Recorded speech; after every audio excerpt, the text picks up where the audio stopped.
小旭你好，你说结婚的时候就想到离婚是不吉利，那咱们坐飞机坐上去以后，第一件事情就听那个安全指示，怎么跳伞？你觉得这吉利吗？老师，我认为我们坐飞机是想要去另外一个地方，但是今天结婚这件事情关乎于爱。我的问题是你想到那个底线就糟糕的结局，替对方想到糟糕的结局，怎么处理？这是关心对方，还是图个不吉利？老师，我没反应过来。我要齐溪教授。哦，来，薛教授，坐飞机的时候是一个人一根安全带，还是2个人一根安全带啊？一个人一条安全带。所以你怎么会叫对方把那条安全带分给你一半呢？经过上一期的队长争夺战，我们选出了4位队长，由教练来选择4位队长当中谁来跟配对儿。傅首尔是我的首选，他更自如了，更能控制场面了。如果我没选到如今，我会非常困扰，因为我根本没想过那件事情。玉林哥是我觉得我们队无论如何都非常非常需要他这样一个角色。微微，职中学长。秋晨啊，选择杨奇涵的请举手。我跟潇潇一样的委屈。每次说话我就是很想掐死他，就是觉得这一期我们将进入组队赛环节，每场进行3v3辩论，后方淘汰1人，剩下5个人和队长互选，完成组队。这个环节到最后我很无力，大家都不选我们。我用了1个月的时间组成了这支队。我不想用我的无能掩饰他们的光彩。你是根本没有准备好自己要说什么，自己身上最真实的东西慢慢没有了，然后被一些技巧给取代了呢。等一下，马薇薇他们觉得自己会本赢，马薇薇比他的标准状态还要差一些。为什么要给自己找借口呢？我就是没打好。第一位离开我们现场的选手，走了啊，拜拜。我应该承担拜拜没有做成这件事情带来的内疚感跟自责感。海边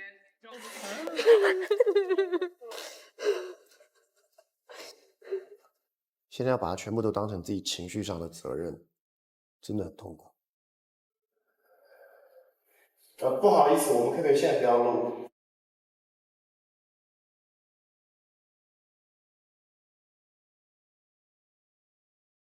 上面的虚荣吧，没人废话，没多复杂，不需要我这样，我只说我们的真理。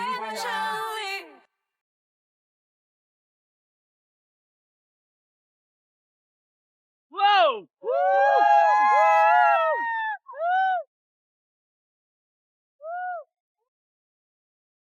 大家好，我是蔡康永，他们说我是低配版的赵忠祥老师。大家好，我是薛兆丰，我是低配版的黄执中。很像哎。大家好，我是李诞，他们说我是低配版的我爸。大家好，我是高晓松，我是高配版的矮大紧。大家好，我是马东。我觉得他们对于高配和低配这件事都有些误会。我是标准版的彭于晏。我们为什么要说我们是高配版和低配版的呢？因为今天我们有一位女神，她自称是低配版的苏菲玛索。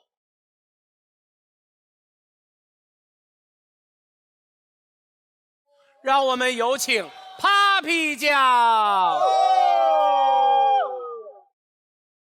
他坐哪儿？为什么网友会说你是低配版的苏菲玛索？那肯定是多多少少有点像了。哇哦，少少的吧。阿比今天是一个辩论的场合，他们各有正反方。我给你介绍一下我们现场的6位选手哈，来介绍一下自己。大家好，我是徐小旭，我是一名学生。莹姐说说啥叫告白？姐跟你说，你是不是想多了呢？如果有被淘汰的人，我觉得肯定不是我，对，因为我觉得我很可爱。我想活，你觉得我错不？哎，你的发型蛮好看的好，谢谢老师。啊，不会，就是特别像一个剪子已经插进去了的感觉。来，第2位。老师好，大家好，我叫李豆豆，我是新奇葩，然后我是一辩，你是什么？是一个素人，然后我从来都没有打过辩论，现在没有工作。你是导演刚才从马路上直接找来的吗？这个就是扮猪吃老虎吗？来，3位。大家好，我是新奇葩，我叫赵帅。看过的风景，你爱过的人，最后变成了你。赵帅他是一个辩手，我是爱你，然后我们就是，对，爱你。希望今天的表现不会让大家太失望啊，谢谢。来，各位导师好，大家好，我是高庆一。我是在40岁的年纪来圆自己20岁的辩论梦。高庆一老师特别的有钱，他的司机送我们去讨论辩题。高庆一老师啊，就是可以给我们创造一个舒适的备战环境。想跟他借钱。我是一名研究人工智能和复杂网络方向的学者，谢谢大家。对于高庆一到底是人还是人工智能，我们也在考察当中啊。菲菲，哎，您请。大家好，我是菲菲臧鸿飞。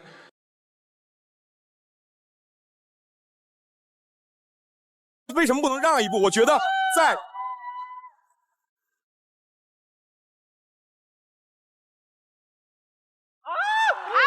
不会，菲菲输了，菲菲输了。第一次输了下来，心情很不好。我输的不光彩，我也想证明自己。有人说我是摇滚老炮，有人说我是网红，有人说我是爱拼才会赢。我觉得不重要，我就是一个表达者而已。谢谢。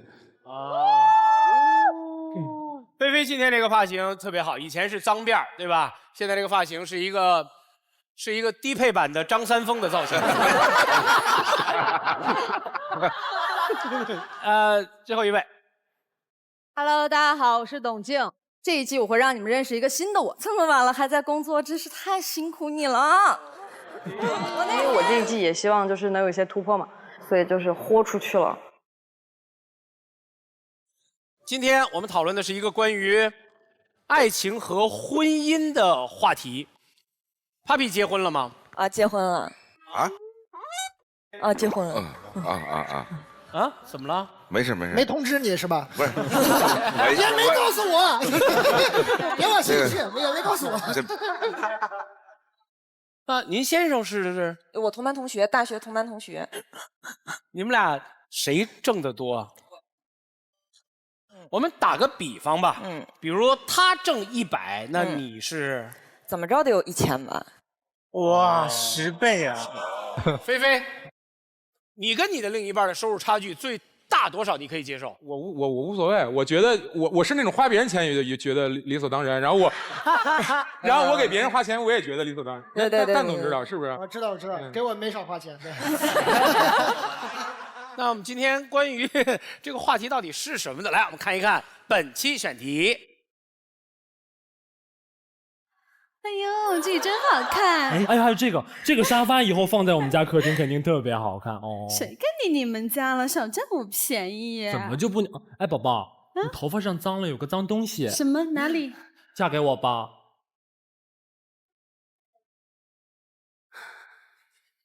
我也有今天。答应还是不答应好呢？算了，我觉得我还得再想想啊。因为这个事儿吧挺大的。这样，我先打个电话给我的爸爸。哦，那你打吧。好。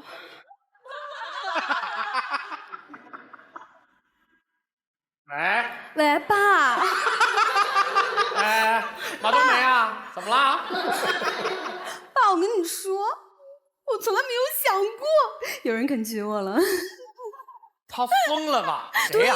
就是那个阿球，你见过的？啊，不管什么球了，那个他有房子吗？有，东三环。房子写你的名字吗？不是，那是他以前买的房子。不重要，不重要。那你得让他写你的名字呀。这好像不太好吧？你跟他说，不写，不接，这个家不许进。好吧，你真是的，怎么有你这么精明的人呢？拜拜啦！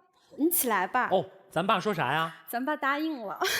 咱爸说，咱爸喜欢你很久了。这样，明天呢，他说他就找个那个人熟人帮我们办事儿，特别快，是吧？一下我的名字就加到你的房本上去了，一切都好。干啥呀？什么呀？什么？我跟你在谈爱情。你跟我在谈房本儿，这不是一个事儿吧？爱情不就谈着谈着就有本儿了吗？可是我真的觉得你变了。我们当初在一起的时候说好的那种不被物质，就是这句，你变了，对方变有。你说到我的准备好的东西了，那是吧？对，我就问你，我们当初那种说好的不被物质所污染的那种纯洁的爱情去哪儿了？我跟你说，人都是会变的。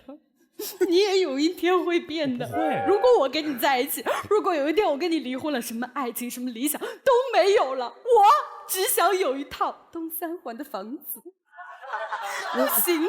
我在这儿跟你求婚，这么多人看着我，然后你跟我聊离婚，看什么看？都是你们。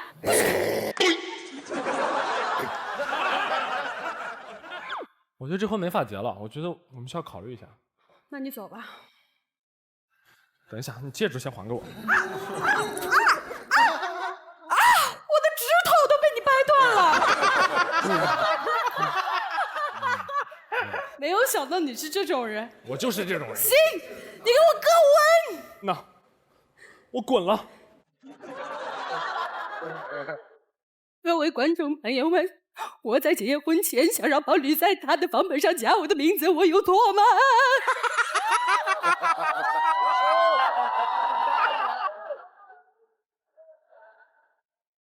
谢谢金靖刚才用西班牙语说出了我们的今天的辩题。结婚前我让伴侣在他的房本上加上我的名字，有错吗？认为有错的按红键，认为没错的按蓝键，请投票。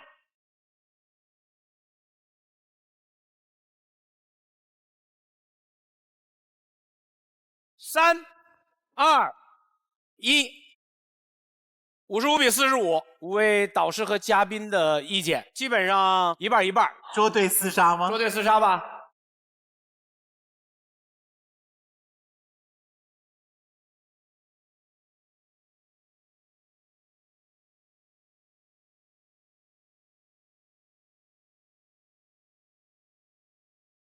哎呦，我真的是好烦呀！就是现在我们有点困死在这儿了，就是我也是想了2天了，就没法被打破这个思维。并不喜欢我们现在手里的这点东西，说的顺溜着也不喜欢。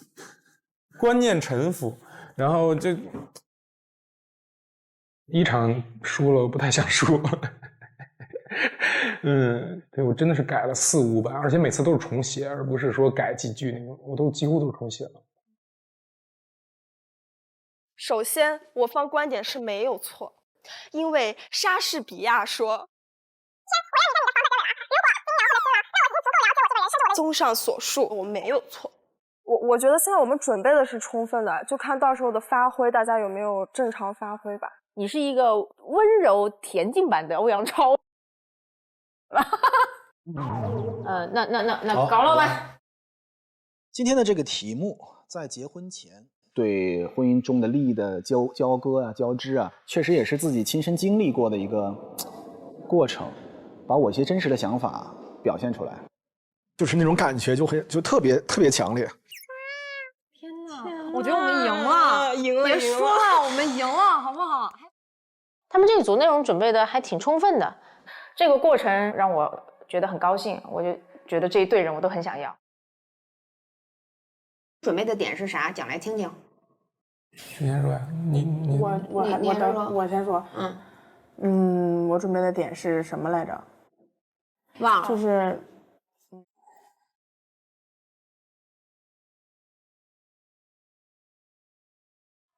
不行，我等会儿。我先来。哎，你先来。我觉得就是说，一旦就是一开始你就是一直以经济上面这种要求跟别人就是打交道的话，你得到的回报也就是你得到的就怎么说？我觉得他们这一组目前为止准备的还不太充分，逻辑没有理通，所以我还蛮担心的。把刚刚这段录像放给对面看，他们应该会直接投降吧。反方只有45票，所以反方开始，反方结辩，是吧？来，李豆豆，你请。好，我方观点是没有错。首先，伴侣要在你的房本上加他的名字，是你的房本哦，他凭什么？对吧？他凭什么？他凭什么呢？他哪里来的这种底气和自信，这样要求你呢？其实都是你惯的，你给他的。这个没有错，因为我们谈恋爱的时候都会不由自主地惯着对方的。我举个例子，比如说我有的时候都会觉得自己是不是太任性了，结果你告诉我，我就是喜欢你这种有主见的样子。所以朋友们，我们刚开始爱的就是这个人的霸道，很有狼性，那你就不要突然有一天嫌弃人家大男子主义。如果你刚开始就享受他的那种小任性、小傲娇、小可爱，你就不要突然人家要房子，你说他错了。所以就是我们在恋爱过程中的各种互动，造就了今天的你我。是你让我以为我可以在你面前提出任何要求，你让我以为我可以在你面前直言不讳，做最真实的自己。结果今天我们谈到了房子，可能牵扯到你的个人财务了，你迟疑了，你还拒绝了。你拒绝也就算了，你还说我错了。所以我委屈，我懊恼，我悲伤，我生气，我真的不知道我错到哪里了。就是我提一下都不行了吗？我们恋爱的时候，你说我们可以分享一切，对吧？只要我有，只要你要。现在你有房子，我也想要，那你这是怎么了呢？对吧？好，所以呢，我觉得我没有变过，我也没有错，真正变了的人就是你。你变成什么了呢？那问谁呢？你变成一个妖精，就是变成了一变，你还不如变成一栋房子。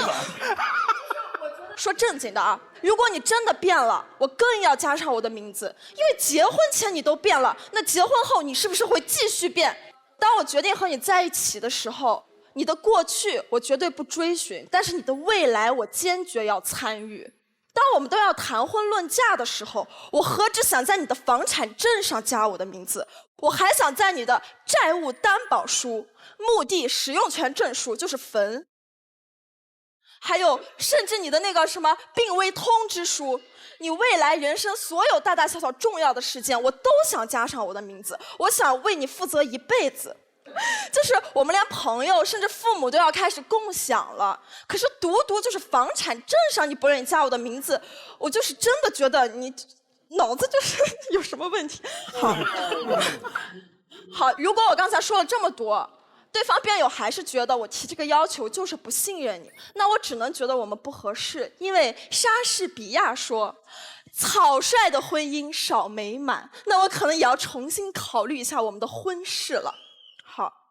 好，这个时候我觉得你作为我的另一半，你应该知道，我决定和你在一起的时候，我就不会想分开的时候我能分到多少钱。等一下，我要结尾了，好。对不起。非常可爱和很棒的点。因为我从来就没有想过要跟你分开，因为我想和你长久的在一起，我迫切的想为我们的爱制造一份羁绊。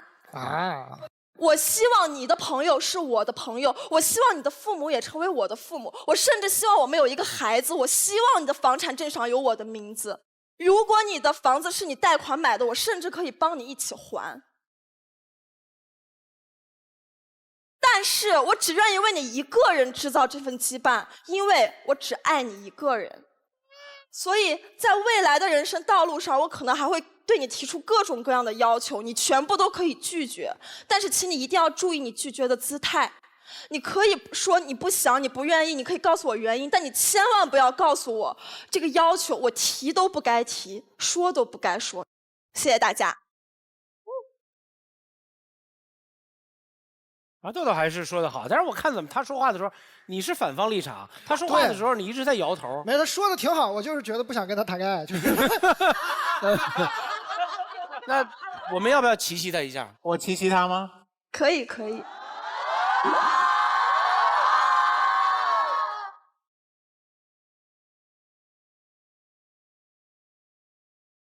康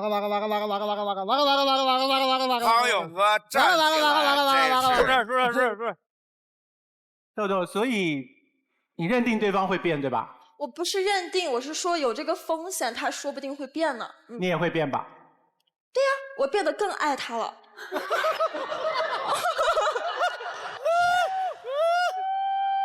如果他跟你在一起的时候是对你的人品很熟悉的话，而你提出这个要求，他却觉得很惊讶，你这样认为他是对你感到很陌生，他其实不熟悉你的人品，对不对？他正因为他熟悉我的人品，他就不应该就是我提这个要求，他觉得我是想就是要他的钱这种。那你要的是什么？我要的就是羁绊。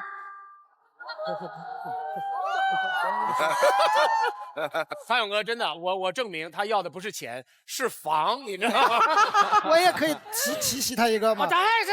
很简单，就咨询你一个问题。好，就是这个草率的婚姻是不幸的，是莎士比亚哪本书给说的呀？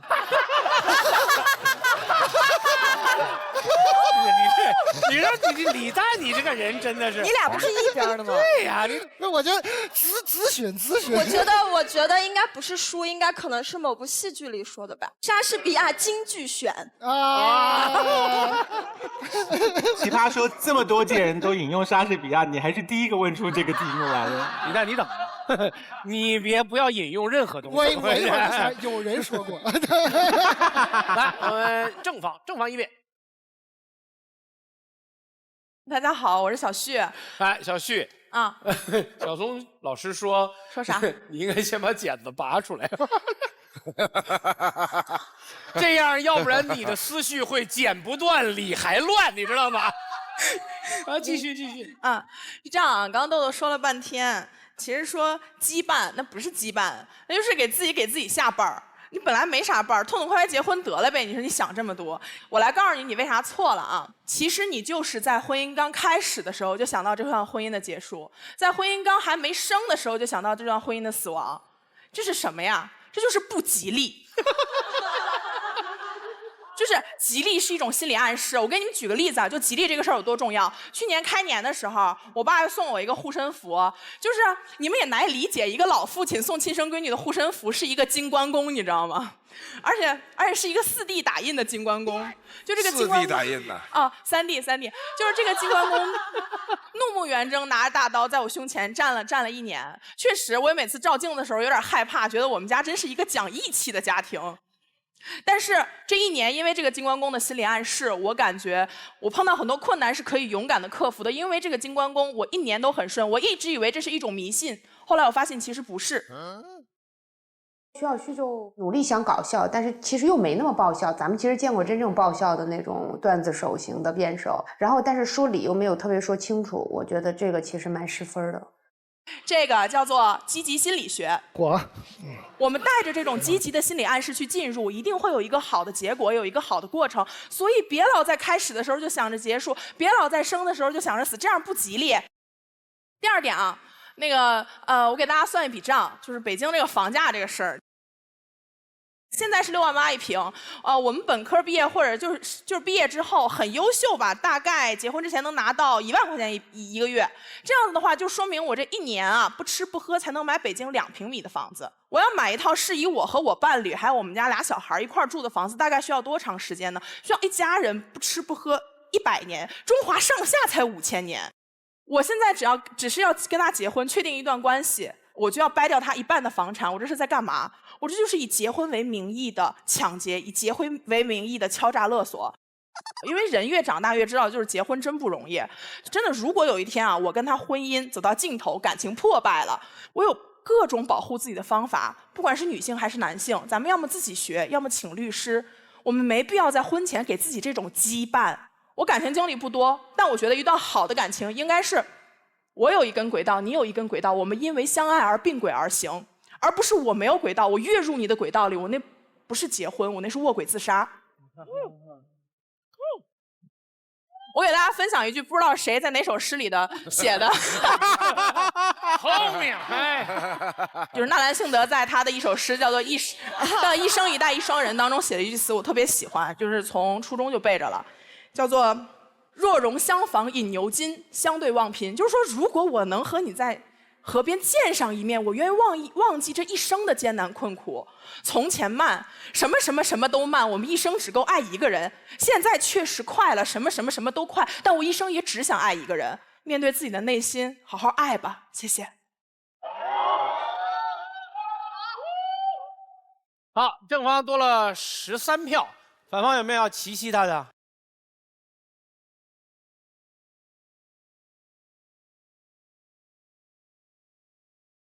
你有好多点我都想奇袭呀。一是你先理解我们分手，还是我表达我们要分手？那究竟是你先想着，还是我先问的？对，这就是我想问的。我可能睡前随便提了一句，然后你就想到，哎，你是不是要想离婚了？这个时候是你先想的，还是我先想的？这是第一点。你不要把说出来这个问题想的这么简单。没有谁会随便提一句的。今天我说我想吃鸡腿了，必然是我看见鸡腿馋了，知道吗？所以你提。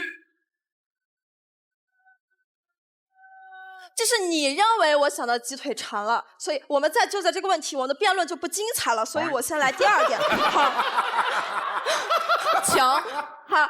第二点就是不吃不喝100年，中华5000年，这是你的一个梗吗？并不好笑。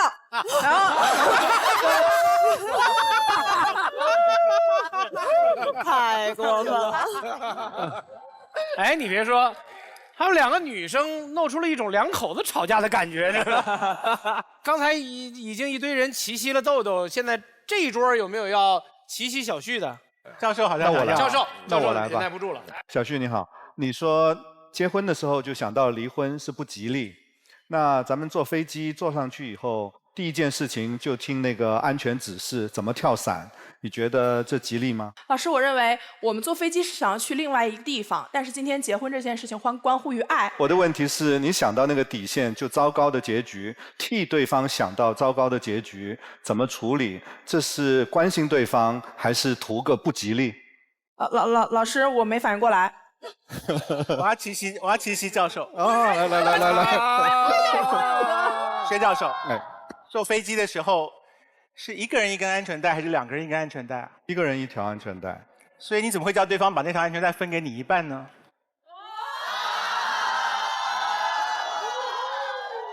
我要奇袭教授。教授，当我坐飞机的时候，他给我放安全须知，因为飞机解体我会死。但是我结婚的时候，即便婚姻破裂，我还会保住这条命。好，奇袭完毕。哎，过分了，这个一左一右。我要奇袭马东。哎，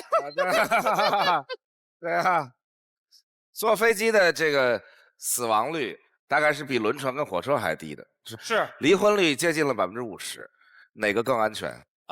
离婚你得看的是离婚以后死了的那个概率，所以其实你说的是夫妻间的谋杀吗？离婚，不是。离婚，我要奇袭高晓松。小松，一对夫妻之所以离婚，是因为其中有一方想要离婚吧？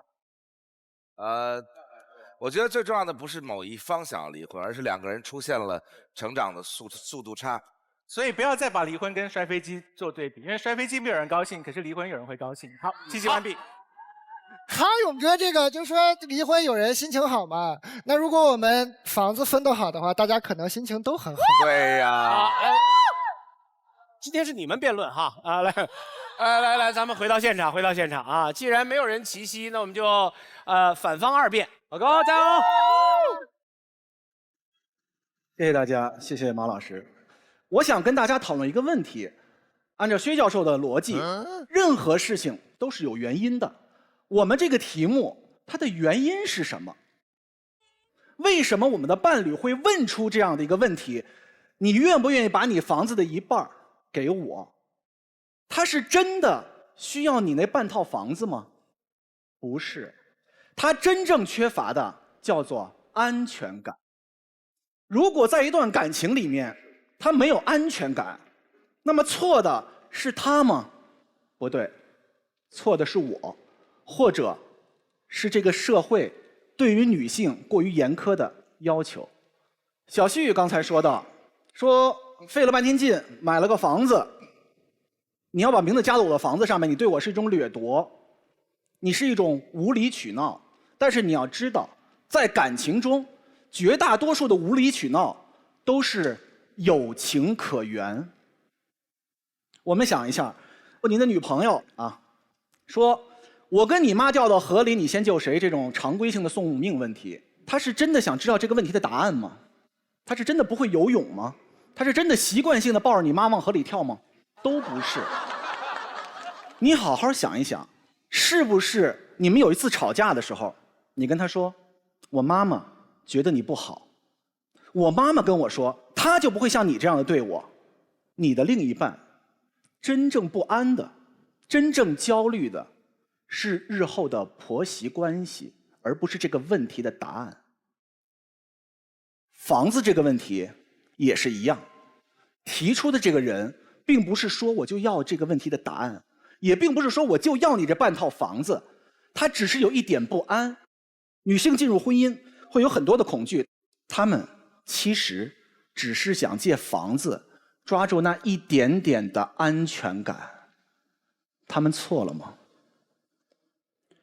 我是我们这个池坊唯一的男生，我绝不会要求我的伴侣在他的房产证上加上我的名字，是因为在这个社会里面，我有相对足够的安全感。但是，如果我的另一半想要把他的名字加在我的房产证上，没有问题。我们能体谅则体谅，不能体谅，错误也是在现在高居不下的房价，而不是在这个陪你一生终生相守的另一半。其次，作为一个男人，我非常不认同我把房子的一半给你这种情况是一种抢劫。大家知道，除了感情生活，任何事情权利跟义务都是统一的，没有一件事情是单独给你输出利益而没有责任的。对方把名字加到我的房产证上，并不是向我要索取利益，而是对我的一个承诺，是指未来无论我们的人生是福是祸，我与你分担，这是一个责任。他的观点其实非常的简单，但是我觉得他比较厉害的是他的表达能力，是可以让很多人听得进去的。我在过去40年的人生里面，我无数次的憧憬我的家庭和我的婚姻。我想，未来我们的孩子会是用他的名字和我的姓氏，那为什么我们的房子却只有我的名字和我的姓氏呢？我想拉着我另一半的手说：“媳妇儿，我们回家。我希望我们回的是属于我们2个人的地方。往后余生，风雪是你，平淡是你，目光所及都是你。往后余生，房子是你，车子是你，孩子是你，而我也是你。”谢谢。太帅了！你注意看那个观众席上的女生啊，已经出现了那种看吴亦凡的那种，对，那种眼神都是。对。但是你看那些男生也出现了一种看吴亦凡的眼神。我替大家问高老师一下，所以你目前是单身吗？单身，对。那Papi，高青怡老师的这番话能够打动你吗？不能。安全感那个东西啊，我一直觉得就很奇怪。就虽然就我很理解，有很多女孩说是这个我需要对方给予我安全感，因为我已经结了婚嘛。就很多时候我发现，就安全感就其实还是你自己给自己的。你有问题是吗？老师，我想奇袭一下高老师。哇！来，小旭。高老师，我觉得是这样的，你刚刚说那段话确实感动了我。但是我想说，其实你对这个辩题的理解就是分性别的。你觉得我们女性在婚姻里，在你看来是需要被你呵护，是需要被你感动，是需要你给我安全感的。但是我同意刚才姜老师说的。姜老师，谢谢。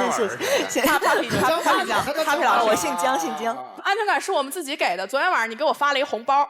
不是光归你，是给所有人。哎，对，今天你发了红包，你不是主动给我发的，但是只要我伸手要了，今天我会特别的配合你。这说明什么？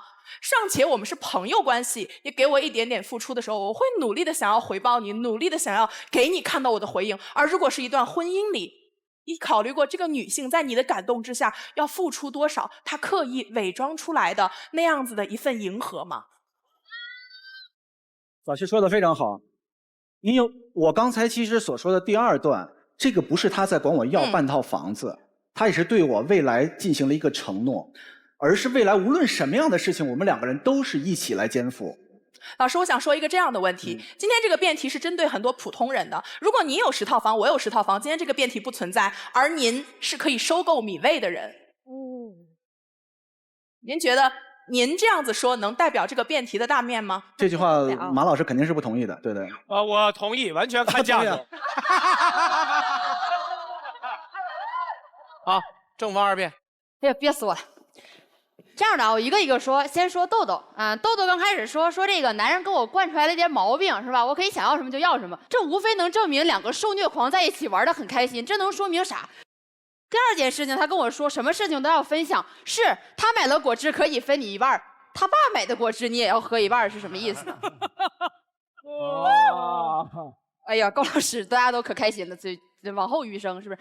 高老师，你们可以跟他往后余生，他那余生有你吗？问题是。高老师有一个点说的特别好，他是这么说的，他说我的不安全感往往来自于你做的不好，没问题。各位想想看，婚姻就是一次选择，如果他对你不好，你还选他，那还不是你错？你跟一个没有让你有安全感的人结婚，就是大错特错。在讲我自己主观点之前，我希望各位跟我一起去想象一个有红色屋顶的房子，红色的尖角的屋顶的房子。啊，估计大家都已经想完了。那我开始讲论点。刚才小片里给大家看了，在求婚啊，特别美满，放着美好的音乐，求婚的时候，各位刚才说了很多，说为什么会提出这个念头，我们忽略了一个重要的细节，叫做怎么提出这个要求，也是一个技术活。我大概可能会这样讲，我说，亲爱的，我觉得我们要在一起共度一生了，所以我希望你的房本上能添加我的名字。我知道现在我们的感情很好，可是万一呢？万一有一天我年老色衰了，你不爱我了，我们离婚了，我怎么办？万一我们2个以后有孩子了，你出轨了，你有外遇了，我们孤儿寡母的，没有这套房子，我们娘俩怎么办？各位能够想象那个画面吗？在你们筹备婚礼的冒着粉红色泡泡的那个时刻，你向他呈现的是什么？你无非是把那些道听途说来的故事照进了你们的现实，你把你所能想象的一切关于婚姻的最破败不堪的模样撕碎来扔在他面前，告诉他，你看，这是我们。这一切可能是你的担忧，你不吐不快，但是这对他来讲是什么？只是无谓的折磨。他可能为了你们的婚礼已经筹备了几个月，他忙着订婚车，忙着订酒席，忙着发请柬，忙着改礼服。他可能今天兴冲冲的跑回家来，是为了告诉你，亲爱的，我看到一件婚纱特别适合你，我们可以不用租，我们可以把它买下来。可是你给他的是什么？所以为什么说这道题有错？是因为你错在打碎了这个男人关于你们婚姻所有美好的幻想，你摧毁了他的信仰，这是你的错。我觉得我们相遇的时候，我们中间其实是一个空瓶子，可有可无。可是当我们彼此靠近的时候，我们把体贴、把关怀慢慢的注进这个瓶子里面。当我们爱情的水位升高，已经到满溢出来的时候，我们想换一个更包容的环境去盛放它，我想那叫婚姻。可是你在跟我干嘛？你没有想着跟我一起怎么保护好它，而是想说，但凡有一天这瓶子碎了，老娘一定要喝最后一口水。嘛呢？这结婚呢？有些话你说了1次，他可能记了1世。各位可能觉得我在危言耸听，但是有谁还记得我在开场时说的那个红色屋顶的房子？为什么它还在你们心里？因为有些话一旦说出口，就再也回不了头。精神上的安全感跟物质真的挂钩吗？不，它来自于被关注。什么叫被关注？你的伴侣愿意早上比你早起半个小时，帮你热杯牛奶煎个鸡蛋。晚上回到家里，大家都很累，他愿意听你发几句牢骚，抱怨一下我的上司那么不近人情，我的同事为什么那么喜欢攀比。可能他睡着了都不愿意打断你。你在这些细节当中感受到了他对你的在乎和呵护，你感受到了爱情的温度。最后，其实这个辩题我想了很久，我在想，如果是我有一天要走进婚姻，我会是一种什么样的状态？我想我只要求自己一点，当我即将迈入婚姻的时候，我希望我有飞蛾扑火般的勇气，因为这样活痛快。你都不用坐呀，你站起来来。这问这个就我觉得他们正方有个很好玩啊，就是他刚说有一个挺有意思的，就是在你的理解，婚姻是一个就是俩人有个瓶，然后往里蓄水是吧，保护这段婚姻嘛。但我对婚姻的理解不是这样的，我觉得婚姻是一个壳，婚姻要保护我们，不是我们保护婚姻。我们为什么要把这个事儿之前说清楚？就是我们这2个成年人要把所有最坏的事情都说好，把这个壳做得足够坚固。来保护我们，它坚固到什么程度？坚固到哪天万一最坏的情况发生，这段婚姻都不在了，但它依然能保护我们。这是我理解的婚姻。是这样的，我们在选择婚姻之前，其实是在选壳的，因为这个人他可能理解我的3观，这样我们才能在一起。但是如果到婚前了，他不能理解你要这个房子，你还要主动去提出，我觉得这个人首先各位要考量一下，会不会是人你选错了。好，来我们七七完了，来反方3辩。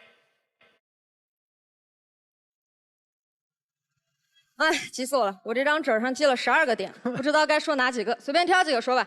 先回答几个问题。小旭的观点其实特别简单，4个字总结：我不想要。原因一身正气。好，没有问题，你特别棒，你是一个新时代独立的新女性。可是这个世界上有多种多样的人，为什么你不想要是对的，别人想要就是错的？好，非常好。好。那刚刚我们这个赵帅的发言也特别好玩，你一直说我要这个房子就是因为安全感，我就老惦记着离婚。首先，一个人要房子是不是惦记着离婚，这是一定的吗？这不是，这最多只是他要房子诸多理由中的一种。如果为了离婚要房子是错的，不为了离婚要房子就是对的，那错的究竟是为了离婚还是要房子呢？漂亮。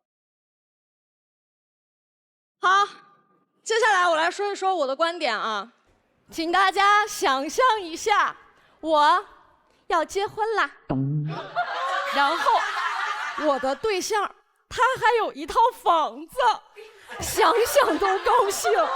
大家想一想，如果说这个房子啊真的跟我一点儿关系都没有，我为什么会高兴呢？你们想象一下，如果你们在婚前，你们的伴侣有一套房子，你们是不是无法避免的，总归是会冒出那么一个念头，这个房子会怎么办呢？有没有可能加上我的名字呢？一旦这个念头产生了，却没有得到一个答案，它就一定会发酵，它会在你心里埋下一颗小小的种子，在婚后，这个种子会一点一点长大，长成一棵参天大树，横亘在我和我丈夫的中间。为什么在婚前我还会犹豫我要不要跟他聊这个事儿呢？就像对方刚刚所说的，谈钱啊就伤感情，房子、财产这样的话题，在恋爱当中好像谁先提要求谁就理亏了。你们想一下啊，如果我啥都没说，我的丈夫说：“哦，那亲爱的是这样的，那个我有一套房子，但我不把你的名字加在上面，因为那是我的房子。”我觉得他有病，你知道吗？我可以随便站在任何一个道德高地上指责他，你是不是人？我不能让我爱的人承担这样的尴尬和压力，对不对？所以我来当那个美丽的坏女人。我来开启这个话题，我来承担这份尴尬，没事儿。而且我还想号召大家，各位情侣，如果你们有幸走到了婚前那一步，我麻烦你们都去聊一聊跟钱有关的事儿，越敏感越要聊，越不好意思越要聊，一直聊到我们两个人对钱这个事儿脱敏为止。我要看一看我们婚后该用什么样的财产边界一起生活。今天我说，亲爱的，你能不能把我的名字加在你的房产证上？如果他说，不行，接下来的画面是什么？是我死乞白咧像刚刚的金靖一样跪在地上哭吗？不一定哦，我可能会说，不行是吗？好，那是这样，那我的8套房上就也不加你的名字了，好吧？那然后我们婚后呢，我们财产就 AA， 好不好？那个水电呀、吃饭我多付点，没关系没关系，我有8套房嘛，对吧？好，如果今天他说，好的，我可以把你的名字加在我的房产证上，这个时候，我也只好把他的名字加到我的8套房上。那婚后我们的财产边界就是我们所有的钱放在一起花，一起投资理财，一起抵御风险。可能还有各种各样的答案，但无论结果是什么，在婚前把这件事情聊清楚，一定是一件好事儿。那其实，在拿到这个辩题的时候呢，我确实也去做了一些走访啊，还能走访？然后我发现啊，其实，在当代，由于这个房价太高等等各种各样的原因，很多新婚夫妻都是夫妻双方共同去承担一个房子的支出的。但是呢，这个辩题当中的困惑仍然困扰着25到29岁的男性。这个舞台上没有符合这个年龄的男性。对不起。好，因为现在啊，女性的离婚成本越来越低，离婚率越来越高，所以男性会产生一种焦虑感。他们的焦虑感不来自于离婚的时候你是不是要拿走我半套房啊？他们的焦虑感来自于这个向我提要求的女人到底是不是要安心跟我过日子呀？当这种焦虑感产生，我们双方的分歧就产生了。我们今天表面上在聊的是房产证的事儿，实际上我们在聊的是我们一个人应该如何对待我们在一段亲密关系中的焦虑、欲望和分歧。对方认为我们应该闭嘴、绕开、粉饰太平，我方认为我们应该提要求。大家有没有发现，其实在一段亲密关系中，敢于我想要我就说出口是很不容易的一件事情。而那些想要就说出口的人，要么很有勇气，要么对这段关系很有安全感。这样的行为应该被鼓励，而不应该被打击和责备。我希望如果有一天我遇到了一个人，我有幸和他走到了结婚的那一天，我会跟他说，亲爱的，欢迎你向我提要求，你可以让我把你的名字加在我的房本上，你可以让我辞职回家带孩子，你可以让我和公婆一起住，我都会拒绝，但我不会骂你，我不会说你直男癌，也不会说你错了，我会说谢谢你的信任，向我直接提出了要求，谢谢大家。也是，太棒了，稳啊！我还是蛮肯定董卿的表现的，前面其实他们是落后的，那董卿啊到最后还是成功的有做了一个很大的一个逆转那样子。董卿，我觉得他这次进步好多啊，整个人就是很放松自如，说的东西都很好。唉，一个个的，我见过好多电视上为了争房产，然后打得不可开交的，但是没有见过能把争房产拔到这么高的高度。一个个小嘴巴巴的，结过婚吗？都离过婚吗？厉害厉害！离婚上热搜了吗？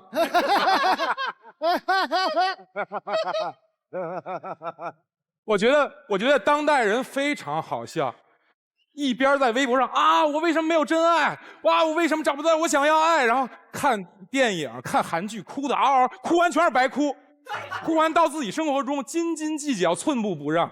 我觉得你们就是不行啊！结婚就是为了房子吗？那个上人家上班去了，还是国营单位，必须得分。那房子这么重要，以后咱就把结婚誓词改了。我无论你贫穷富有，无论你疾病健康，房子都要一半，像话吗？前2天我接到这道辩题，我在微博上问了大家一句话，我觉得大家都说人间这么苦，人间这么不值得，你还想结婚吗？有多一半人说我不想了，但是有少一半跟我说我还想，因为我觉得人间太苦了，我觉得我一人扛不过去，我需要有一个人跟我一起对抗世界。我能理解他们，就是你知道我们在大都市中，经常晚上我们都会这样，外面灯火通明，上千万人，手机通讯录里几千个好友，可是你难过，没有人能跟你说。不知道为什么在当代我们就活成了一座孤岛，这是我们需要婚姻的原因。我们需要在我们最难过的时候，有一个人跟我们一块儿对抗世界，有一个人能拉你一把，说句暖心的话，就像在家里等你的那盏灯光，永远比那黑着的半间房子有价值多了。我理解的婚姻是什么？婚姻是我们互相承诺去往人生的尽头的单程车票。但是你的每一次斤斤计较这个那个，是你偷偷给自己买了退票险。人家是单程车票，您随时准备下车，这婚姻像话吗？能长久吗？泰坦尼克为什么伟大？就是因为不顾一切。他说你跳，我也跳，都像他们这样，说你跳我也跳。那我跳了，你要万一不跳怎么办？你不信吗？你跳，我肯定跳。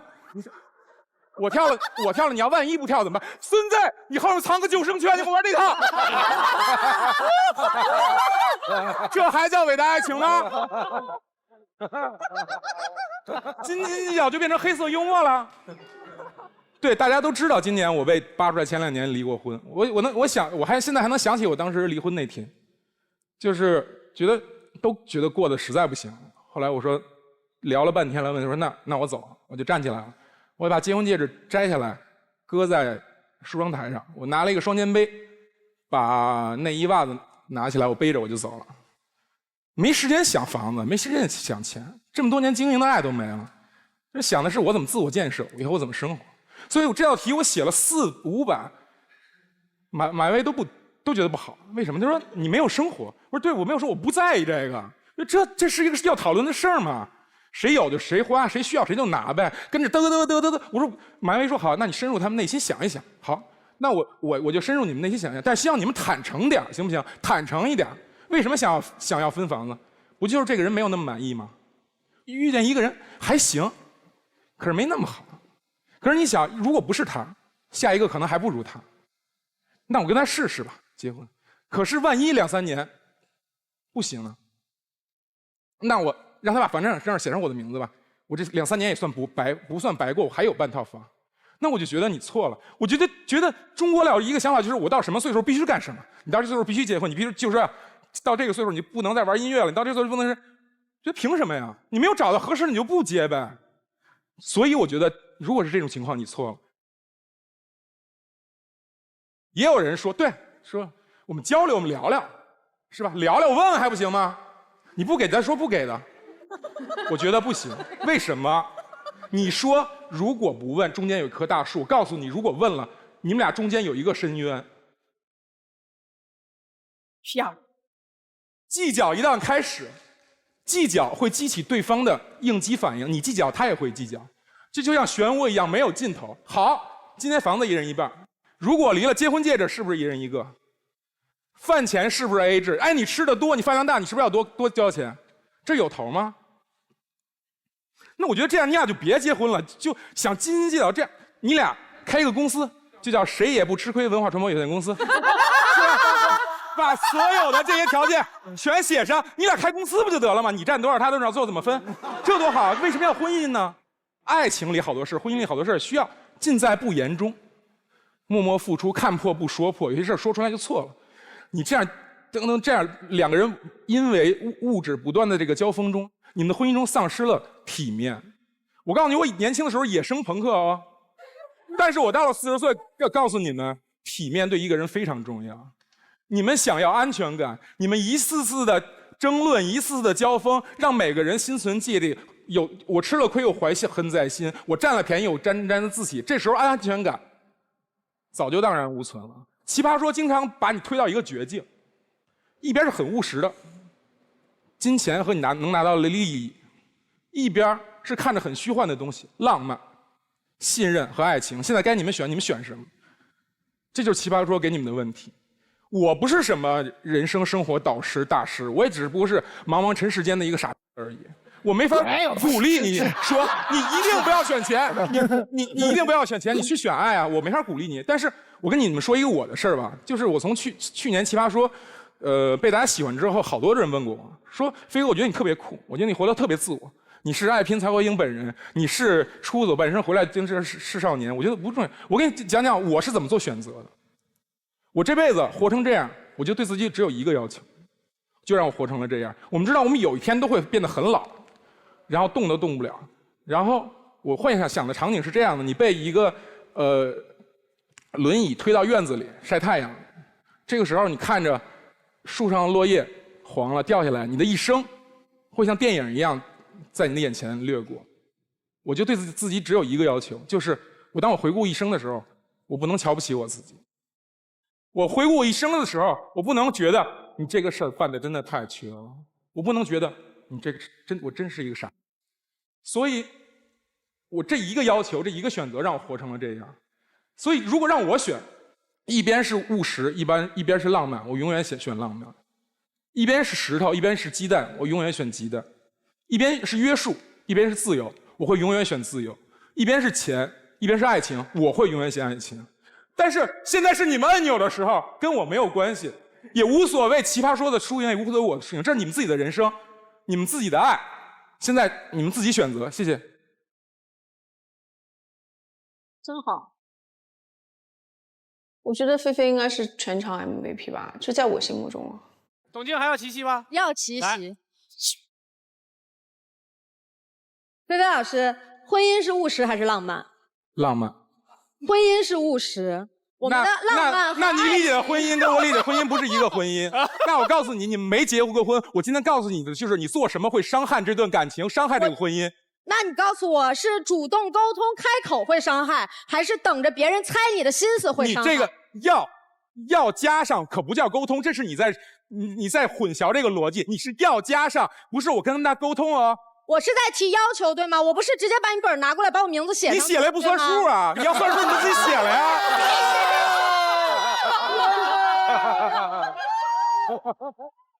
目前基本回到原来的初始状态哈，齐齐是吧？来，其实我特别不想反驳菲菲，我跟她价值观，那就别说了，我们就聊一下。我觉得菲菲前面说的那个特别好，就是我跟她价值观是一样的，所以我生活中也跟她是好朋友嘛。当她在开始立论的时候问了一句话，我觉得问的特别对，就说：“哎，你们平时在那呼喊有没有真爱？看韩剧哇哇哭，结果最后又要房子，你们不行呀。”但是事实上来说，大部分人就是不行。不行就得奔着行了去啊！是我同意嘛，大家奔着行了去。现在就是万一咱们不行，咱怎么办？不是你刚刚说那个泰坦尼克号伟大，就是说我跳你也跳，对吧？泰坦尼克号伟大是因为那个船3天就沉了。咱现在讨论的是问题是这船开一辈子，咱怎么整？你中途不让我坐这个船，我怎么办？人家愿意跟你分享，你当然欣然接受。你要。就让一切变质了，就像圣诞节，我愿意送你包，可以。但是你说你今年圣诞节必须给我买个包，我觉得这个让事情变质了。菲菲是对自己要求很高的人，很好。谢谢。来，我们进入自由辩论，豆豆。就是照菲菲老师这样说，如果我跟你谈恋爱，我可能现在什么要求都不敢提了。就是你不知道跟我谈恋爱有多幸福。真的，你去微博上搜一搜。太恶心了，就是恶心。什么叫去微博上搜一搜跟你谈恋爱多幸福？因为做的假都在微博上嘛。就是你给我的感觉，你特别的敏感，我说什么都是一种深渊，就是给我的感觉很可怕。你是我最亲密的人，我要跟你结婚了，然后以后如果照你这样说，以后我提什么要求我都要先想，我能不能说这件事，我该不该说，我说了以后怎么办？我会很累跟你谈恋爱，我觉得这不是爱情最好的状态。没错。来，赵师。其实最好的爱情不是我要不要提要求，是需不需要。如果你都不需要张嘴说，他就知道这才是最好的爱情。就好像刚才菲菲老师说的，我圣诞节到底要哪个款式的包？如果我不说，他就知道，这才是最好的感情。你什么都要提，不好意思，这个人可能还真的不太适合你。好，到这儿来，反方3辩。对方刚刚倡导的这种价值观特别可怕，他们倡导是一种什么画面？就是我婚前我就坐在这儿，我不说话，我等他把我想要的全部都给我，只要没给到，我俩就不合适。你们觉得这样还能结婚吗？婚都结不了，别说结婚了，恋爱都谈不下去。一定要沟通啊，朋友们，不能等别人全都送到你的心坎儿上。没有一个人天生就是你肚子里的蛔虫，需要沟通，需要提要求，别人才知道你要什么。最后我想说，今天我们这道辩题是打给谁看的？我觉得不是打给提要求的人看的，因为你不管说他错了还是没错，他想提要求他就是会提。我觉得今天这道辩题是打给那些被提要求的人看的，那些被提要求的人，他们内心已经有焦虑感了。这个时候我们说这要求是错的，他能有什么反应？他只有负面的应激反应。我们会先告诉他提要求没什么，没错，他才能冷静下来，客观的去探讨这个事情本身，不是吗？别再说错了，多聊聊，没什么，没那么严重。好，非常好。好，我们要先进行最后的投票，全场观众根据你对正反方辩论本身的态度来决定您的投票。5、4、3、2、1，结果先放在这儿，我们来问一问刚才摆出了正反方态度的各位导师。我们先从 Papi 开始吧。我依然坚定地站在正方，不管是正方还是反方，在说这个问题的时候，一直就话里话外就会透着一个意思，就是提这个要求的大部分都是女性。这个其实是让我觉得挺怎么说呢，挺不舒服的。因为我看到这个问题的时候，我会先想我自身，如果我提这个要求，因为我们家就没有这样，但是我会再换过来，就如果有人对我提这样的要求，我会不会不舒服？就如果有一天这个问题就可以不要分这个性别的话，我觉得可能会更好。然后其他就我还是站在正方。好，那么反方3位谁先结辩？徐教授。我是反方，我认为，首先第一个评论呢是讲这个辩论的，我想特别是想给几位教练，我觉得有一点没有打到点子上，是你们都说这事情不太重要，这家访本人的事情不重要，那不重要，对方就可以说那你就别加啊。其实如果是我会开宗明义、开门见山的说，这家访本的事儿挺重要的，结婚就是办企业，就是签合同。办的是家庭企业，签的是一张终身批发的期货合同。薛老师在节目中这是一个很有趣的一环啊，对，可以讲出这么现实的话。薛老师永远是那么理性，观点听起来有些时候很冰冷，但是你知道在逻辑上他不懈可击啊。双方一起办企业是不是？那双方一起拿自己的资源出来办企业，男女双方给出来的资源包是不太一样的。有身体，有生育能力，有容颜，有家庭关系，有自己未来的增长的潜力。每个人不一样，每个人给出来的资源不一样，他们发挥作用的时间的那个节奏也不一样。有些人早一点，有些人晚一点。传统上通常是女性早一点付出，生育、抚养家庭、照顾家庭；男性的作用比较晚，大器晚成。30岁、40岁以后，它的作用才起来。这时候就会发生一个问题：一方做播种、施肥，另外一方是负责收割。后面的那个人，负责收割的那个人，就比较容易敲前面付出的那个人的竹杠。这是古往今来的一个规律。所以双方进入这个关系的时候，女方如果要问男方给一点抵押，表示一下。为未来如果万一出了问题的婚姻做一点垫底，做一点保护，这有错吗？这没错，这是我的观点。我虽然站在正方，可是我其实跟正方所持的出发点不一样。我觉得提出这个要求是错的，因为你对于人生的想象是错的。婚姻被你们搞成了一个毫无想象力的事情。我们有必要被房屋约束成这么悲惨的状态吗？房价这么高，全部都是盖房子的人问题，还是那一些没有房子就活不下去的人的问题？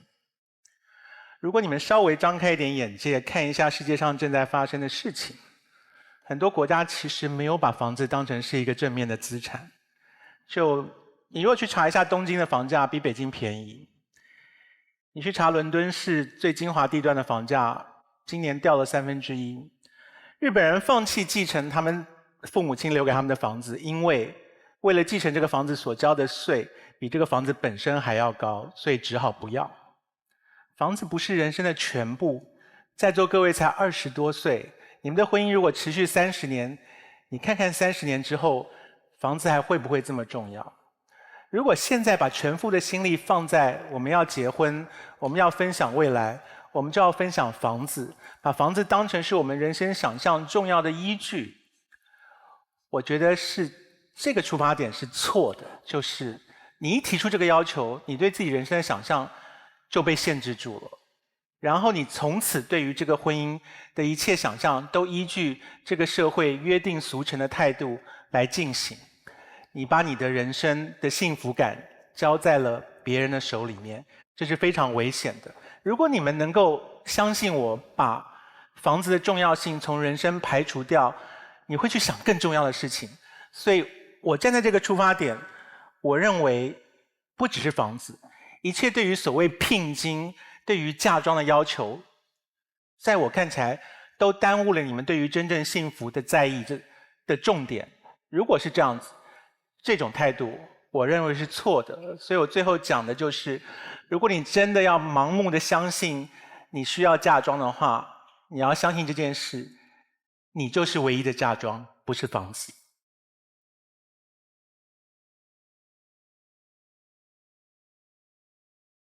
说实在，在我们年轻的时候，根本就没有考虑过这问题，我脑子里根本就没有这个概念。我25年前我谈过恋爱，大概是我最开始的那个恋爱，然后就我们俩分手了。我们家那时候给我一套房子，我就说那就给你吧。分手了，因为我提的分手，我觉得这很正常。既然我提分手，我就搬走呗，这房子就给你。我也没觉得有什么，人家也没觉得我周围没有一个人夸我说，哎呀你好慷慨，因为那时候很正常的事情。结果过了1年，我那前女友给我打电话说，哎，你再搬回来吧。我说怎么了？他说我谈恋爱了，我有男朋友，我干嘛住你这儿啊？就走了，也没有人夸他说，哎呦你好圣母。莲花像他们说的莲花圣母，然后那路子就是一尘不染，哟不要沾染我，这社会好干净，你太脏了，那个，然后这个，所以那个时候还真的挺干净的，因为那时候大家觉得这个事儿好正常，我都有男朋友，干嘛住你这儿？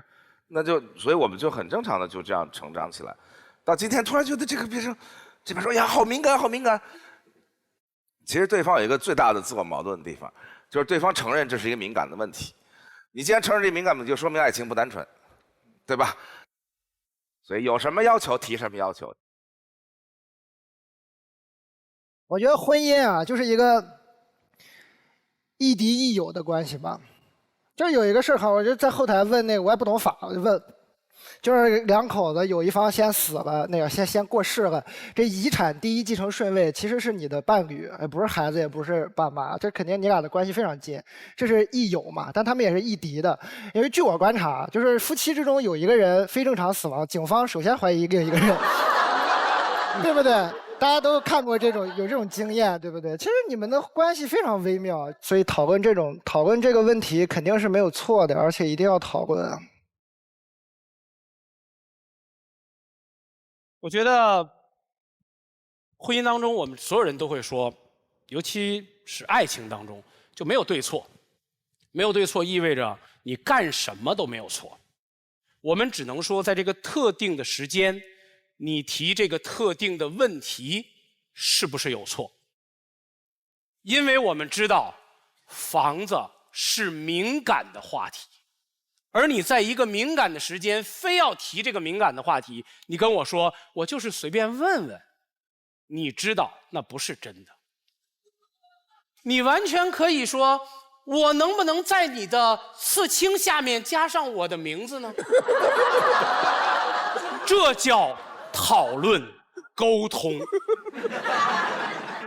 我们做这道题，我们做观众调查，会发现这是在社会上25岁到29岁的男性当中最关注的话题，但是他们从来没有跟他的另一半去沟通，他是跟自己的哥们儿说，我有这个困惑，我被对方的父母要求，我怎么办？所以这是他们内心真正的关注。我的化妆师刚刚在上场之前就跟我们说，我就刚刚加了名字。他是我的哥们儿，他，哎，我是不是不应该说他？要不然他回家不太好交代。我也并不是说他不爱他太太或者不爱他的岳父岳母，这是他的困惑。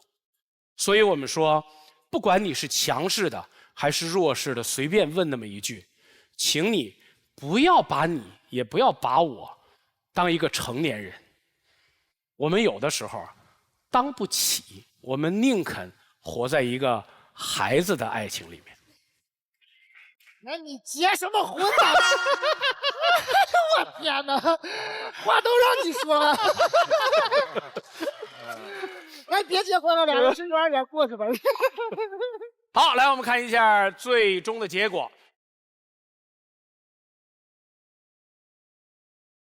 反方5票胜出，恭喜你们！请让我说话，说话，说话，没有人废话，进化，进化，进化，也没有多复杂，你不爱情没关系。好，那我们作为胜方，今天不面临任何淘汰的风险。然后正方3位，我们要经过观众投票来选出今天淘汰的人。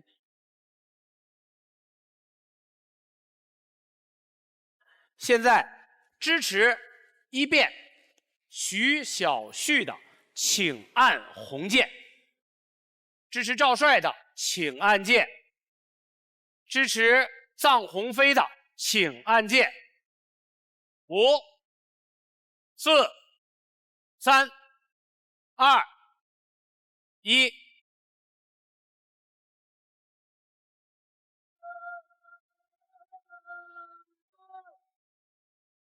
根据结果，徐小旭，你是这场比赛当中离开这个舞台的那位奇葩。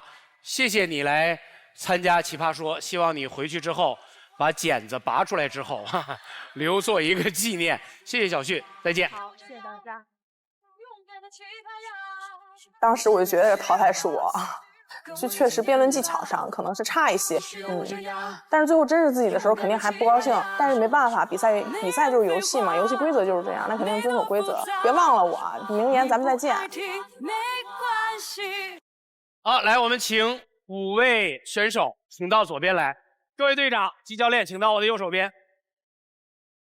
好，那就到了你们要互选的时刻了。我们的原则是从选手开始啊，为4队在这里认真想清楚哈，允许商量，想一想。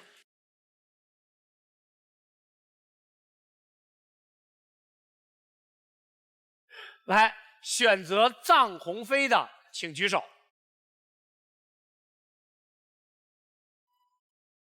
菲菲，我相信她还有很多很多可以展现给大家的优点。臧鸿飞，他无论说什么，他都能感动我。菲菲老师今天表现得很好，我感觉他找回了他巅峰的状态。有3个队选择菲菲。我内心是跟微微跟志忠老师在一起的时候，我是会有安全感的。我选马薇薇为副手。但是我最后选薇薇，其实。就是我们最近老在一起蹦迪。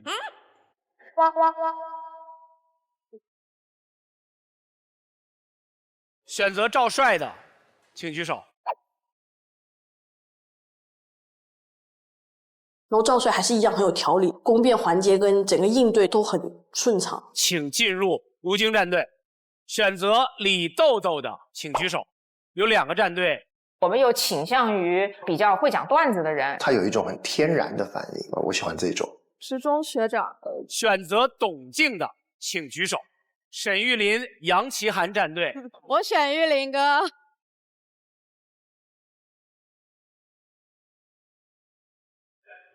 选择高庆一的，请举手。夏秋老师跟我见第一面，在没有聊别的时候，第一句话就是我觉得高庆一高老板，高老板，他能够接受我的意见，而且就是转变非常迅速，所以我很欣赏他这一点。高老板的说的一些论点是可以帮助到我们队伍的。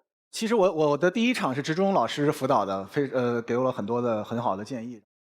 然后这一次是虫爷去帮助我们，在昨天晚上夜里还在帮我们改，所以我特别的感动。杨奇涵一直跟我挤眼睛啊，是因为我们俩关系最好，谁都知道。我何止急眼，我搔首弄姿，想啥呢？现在在3个战队当中，青衣你要选择一个。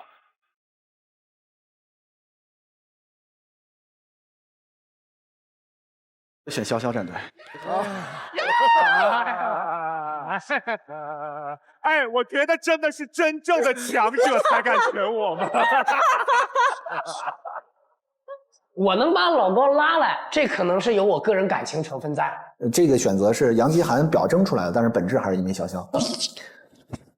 跟潇潇的合作，也许会是我这个相对不奇葩一点的，能够更有观众缘一点。那好，我们今天各归其主，祝你们在后面的比赛当中好运气。超级赞助有你爱行不行，我一路躺赢的别克君越。然后我们谢谢超级赞助 HLA Jeans 一个很想红的新潮牌。好，我们要感谢搞定你最多3分钟的皇室战争。哈哈。感谢一勺干掉1碗饭的海天招牌拌饭酱。所有的观众，其实在每周日在爱奇艺 VIP 可以看《奇葩 ICU》这个节目，或者在东七门来了解我们整个奇葩说台前幕后的情况。谢谢所有人收看奇葩说，下周见。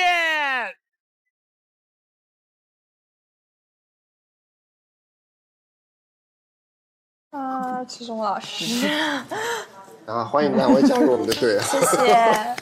对，你们有问题要问吗？刚才我们两个统一的问题就是为什么会选我们？为什么会选你们？是因为比如我很喜欢你们讲话的时候清楚，比如说以豆豆为例。